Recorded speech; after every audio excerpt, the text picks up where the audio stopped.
Welcome to Blizzard Fire. We hope this video helps fire up your solution. You begin by enabling Assistive Touch because that is the only built-in way to use hand gestures on Apple Watch. First, open the Watch app on your iPhone and go to Accessibility. Turn Assistive Touch on and follow the guided calibration. Once done, make sure your watch is snug and resting flat on your wrist so sensors read consistently. This step sets the detection thresholds. Without it, gestures like pinch and clench won't register reliably, so do the calibration fully now. Next, you'll calibrate and assign actions because precise mapping makes gestures useful. During setup, practice the pinch and clench motions until the watch confirms detection. This teaches the algorithm your movement range.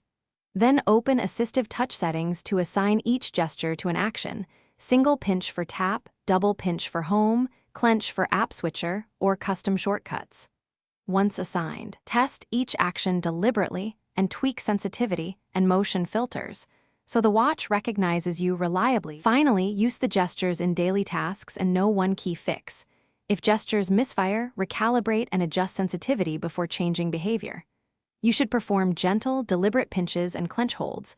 Quick, sloppy movements are harder to detect. If problems persist, restart the watch, check the strap fit, and clean the back sensors. Poor contact or low battery can cause failures. If all else fails, repeat the calibration process. That often resets the detection model and restores consistent gesture control. Thanks for watching. If you found this helpful, don't forget to like and subscribe.